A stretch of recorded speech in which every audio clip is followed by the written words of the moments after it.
Head underwater, falling back into you.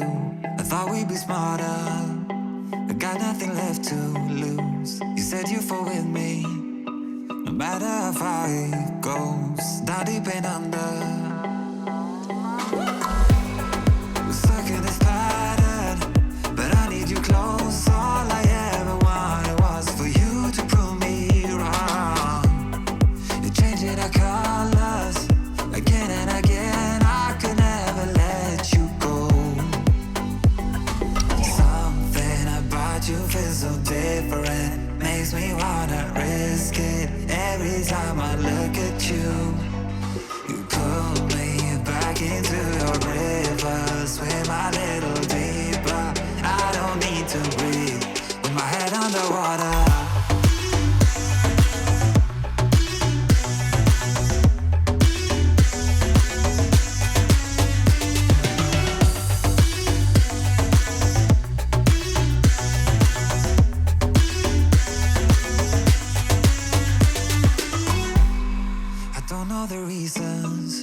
I'm not sure I really care. We're all of our demons, and they never disappear.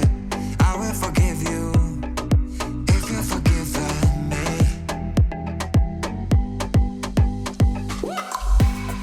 We're stuck in this pattern, but I need you close. All I ever wanted was for you to prove me wrong.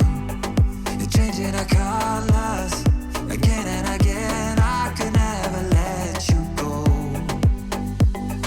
Something about you feels so different, makes me wanna risk it. Every time I look at you, you pull me back into your river. Swim a little deeper, I don't need to breathe with my head underwater.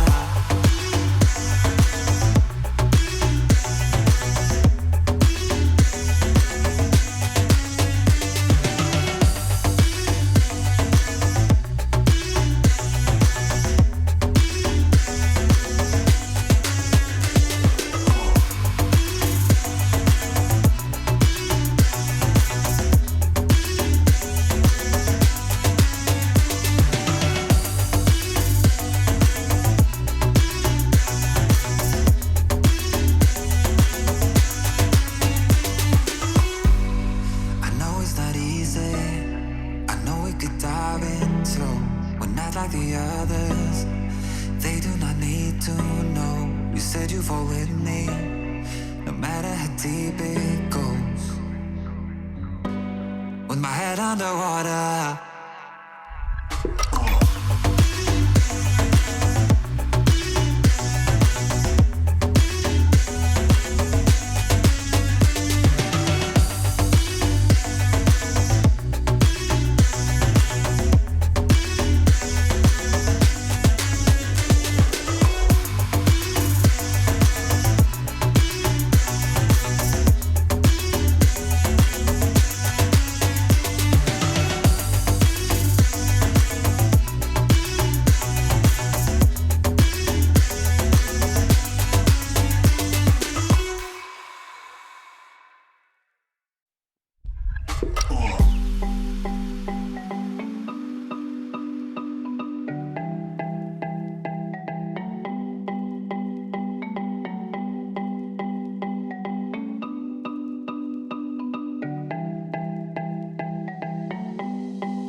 Hey everyone, welcome back to my channel, and if you're new, welcome. I'm King Sims 4, and today I'm bringing you my Hoapili Origins cast makeover. I built a house for the family and wanted to introduce them to you. You can check out the speed build for the Chieftain's Villa link in the description box, or you can click the video in the end screen of this video. So let's get started. Anyway, as you see on the screen, I have Joseph Akamu Hoapili. He is the king of Sulani and the patriarch. And if you watched the previous video, you will know that he's not really, doesn't play much of a role in the storyline, but I made him so that I can actually get his urn. I know it sounds very morbid, but I didn't want him to just be in the air, especially within the family thingamabob, what you call it, the family tree. I didn't want it to just be an empty thing. I wanted him to be present in there, faded out and all that. I know it's for my own personal gameplay, but it made sense. And then we have now moved on to Hoapili. She is the Dowager Queen of Sulani. She was also part of the Wikolia, which is the female version of the Dora Milaje of my Sulani gameplay. And yeah, as we go along, I will be explaining to you certain things that I did for them in terms of the clothing, so that you can have a better understanding of what my vision of the whole Hoapili and the Sulani storyline is all about. First, I just want to apologize for my voice. It is a mess. I was out with my friends this past weekend, which was the first time in a very long time. So my voice is now, it's still recovering. And other than that, you might hear sounds in the background, especially a bit of thunder and so forth. I don't know what's happening. It's supposed to be raining, it's not supposed to. I don't know. It's teasing. The weather's teasing me. Beyond that, the garments that I'm actually creating for each family member is mostly their formal and their party outfits, except for Kale. I'll be doing all of his outfits. For Joseph and Marley, the outfits that I did for them was their wedding outfits. Then Joseph's and yeah, they had their wearing outfits, then the wedding outfits that they wore for Kaimana and Zuri's wedding. And then from there on, Joseph no longer features anymore because he passes away when Kale is a baby. And then right now you see me working on the traditional outfit that Mali's wearing for Noelani's wedding, and then she's going to move on to her formal wedding outfit, and then the formal wedding outfit for Noelani's wedding, and then from there on I'm going to move on to her island keeper outfit. With that outfit, I made the mistake of making it orange. It's actually supposed to be red in the colors of Kaimana's reigning colors. Instead, I made it in the orange, which is supposed to be Kale's reigning outfit. So I do change that later on, because that's the outfit I do change it later on. In the screenshots you will see that, and I will put up a picture of what I was actually supposed to do within game, within the CAS makeover. When we move on to Zuri and Kaimana, I will be doing their wedding outfits, and then the wedding outfits they'll be wearing for their daughter's wedding. For Kale, it's going to be his wedding, like the wedding outfit that he's going to wear for his little sister. And then Noelani, obviously, it's her wedding outfits. With that said, I wanted to touch on some things that I wanted to explain because I felt like they were important to me. To explain like what the family's like, the things that they wear, and so on and so forth. So with Joseph, let's start with the tattoos. Joseph, Kaimana, and Kale have a shoulder tattoo which represents the male heirs of the royal family. And then Joseph, Kale, and Noelani, they have a leg tattoo on their, as I'm watching this, obviously it's mirrored. So on their left leg, that full leg tattoo is a representation of the child of the island trait, and then they receive these traits, like islanders in Sulani receive this trait when they come of age, but only the royal family gets like blessings and so on and so forth, and powers and the likes. So yeah, you see right now Marley's actually supposed to be old. Sorry, I had to digress there, but Marley, I was checking her out about what she would look like as an older sim, because she's actually supposed to be an elder in this situation. You will also see that Kale and Noelani are teens. Part of the reason why I didn't make them in their original form, like the original ages, is because I wanted to take pictures. If you saw in the previous video, there are pictures of the royal family around the house, so I wanted to take those portraits according to the appropriate age they all were at the time of those pictures. So yeah, that's why in the end, by the time we get to Noelani's wedding, Marley's actually supposed to be an elder. So yeah, anyway, like I was saying, the family, the royal family specifically, wants their tattoos actually appear once they come of age, then they have to go through a ritual that allows them to receive the powers of Sulani. So if you're a child of the island, you go into that cave in Hoapili, and then if you are a child of the sea, you are taken by the mermaids, and they will take you into the grotto and then bring you back up again. Before I move on to the next tattoo explanation, this is Kaimana Hoapili. He is the current king of Sulani, and he's basically the only child of Mali and Joseph. He's the one that I said that he was supposed to be married to someone else, but unfortunately he was playing, he wasn't just enjoying his time, and then the lady found her love of her life, and then she ended up getting married. She's also a Sulani native, and then the island's prince were like, hey, you're not gonna be alone, you still have somebody, there's still someone who will love you and you will love back no matter what. And then that's how Zuri came along. So yeah, this is Kaimana. As for Noelani, I made the mistake of actually giving her the same tattoo as her dad. She's actually supposed to have the long tattoo on the left, mainly because she is going to be married to the Prince of Sulani and Salvadorada, and because I'm going to move her to Tartosa, I didn't want the whole thing of her annoying me whenever I play with her and her getting all upset and so forth because she hasn't been in the ocean or whatever. So I made her a child of the island so that she can always be on land. She enjoys the land. So now we have Zuri in front of us. I am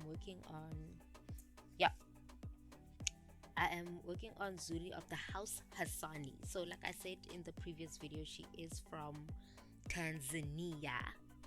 Yeah, I hope I redeemed myself there. She's a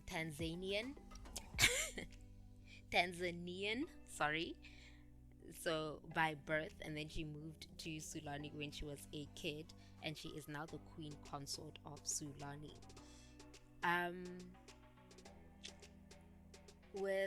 Now back to the tattoos. With Kaimana's leg tattoo, it is the symbol of the child of the sea, and then that's what he gets when he comes of age. Then you've got Mali's arm tattoo, which is on her left arm. That represents the royal warriors of Sulani, like the soldiers of Sulani. So if you have two of them on both arms, it actually represents your rank as a general within the groups. Mali's back tattoo is a representation of the royal guards, a female-led group of warriors, which was the Wigolia, like I had said earlier. Then you've got Noalani's back tattoo, and then that one is a representation of the female heirs of the royal family. I chose that. I made it different from the males mainly because it looked weird that it was coming like over her boobs, and I was like, nah. Imagine, even though their tattoos aren't like literally tattooed on, it's something that appears. I just felt like it was weird, I don't know, it didn't look nice going over her boob like that. Anyways, what else is there? Yeah, I think that's all I wanted to mention in terms of the tattoos. As for something like the awakening ceremony is where all the royal kids, they're finally given their acknowledgement of, okay, they awaken their power, the power from Sulani. They awaken it's an awakening ceremony. They get anointed, and then the powers that come from the island gets awakened within them, and then they're able to protect the island and the nation of Sulani from any dangers and so on and so forth, and also grants them the ability, not the ability, but like they're allowed to now take part in royal discussions and the council, and to know what's happening around Sulani and actually take part in the royal duties. That's what those things are. But if you saw with the males, I gave them a ring and a certain bracelet that only they have. That ring represents who is actually the next in line for the throne, and so does the necklace. So if Noelani was next in line, she would have been the one who receives the necklace and the ring, not Kale. But because Kale was born first, I did this mainly because, for instance, if you look, you've got, well, not look, if you, as I said that no Marley is the keeper of the island spirits. So as you guys know, the Sims, yeah, Sulani came with this lot trait called the island spirits, and it allows you to, if you are a child of the island, you get to summon the spirits, and they become actual summon elementals, sorry, and they become actual Sims that you can invite into your family. So because of that, I always saw it to be like, it's not necessary, Sulani isn't necessarily a matriarchal colony. Is that what I'm gonna call it? It's not necessarily matriarchal, but it's mostly led by women and their powers, because if you look at the Wikaloa, like I said, they're the female royal gods. They're like the big guns, you know, like the Dora Milaje. And then when you look at the elemental keepers, the main and first one is Male, and her powers come from the earth because she is the elemental spirit keeper. And then I have, if I'm not mistaken, I think it's the Kialoas. The Kialoas are gonna be, their powers come from the wind, and so the elemental keepers, I have the names written down somewhere because I know there's a sylph, and a sylph is like of the, yeah, the sylph is the one for the sky, if I'm not mistaken.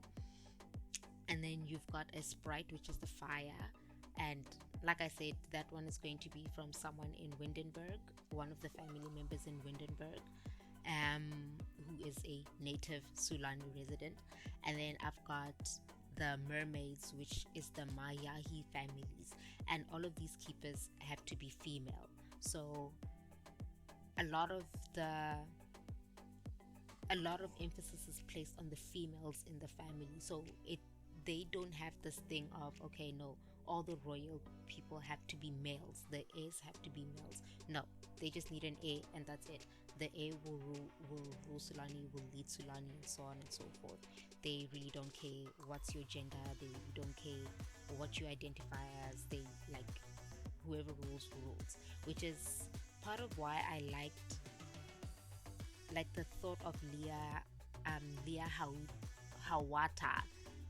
I said her surname wrong the last time as well.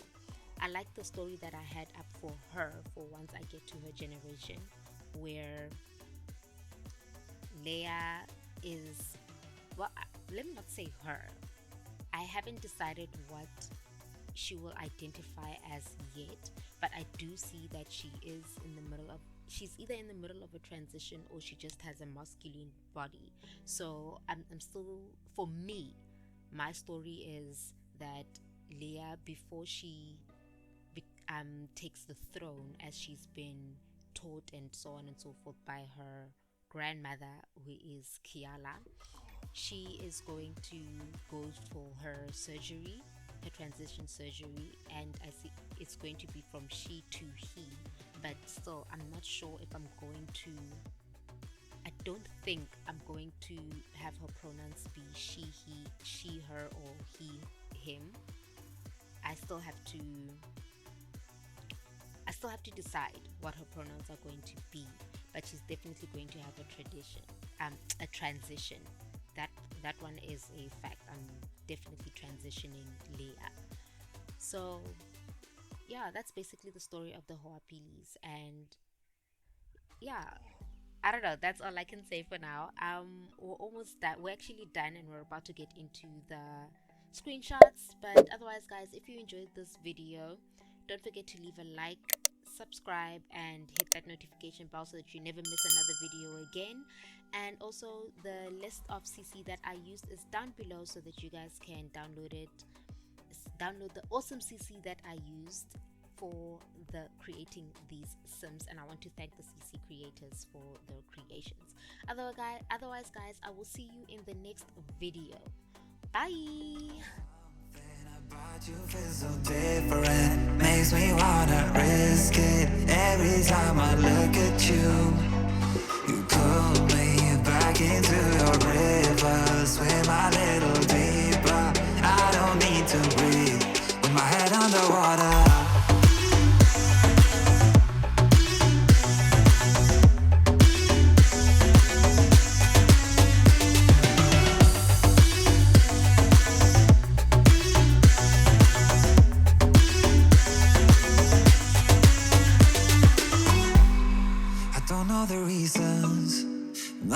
never really care. We're all of our demons, they never disappear. I will forgive you if you've forgiven me.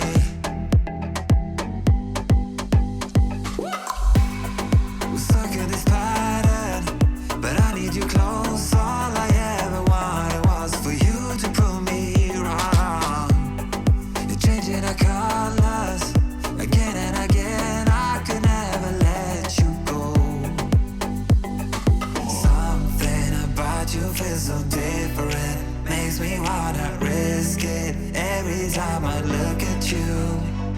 You pull me back into your river, swim a little deeper. I don't need to breathe with my head underwater.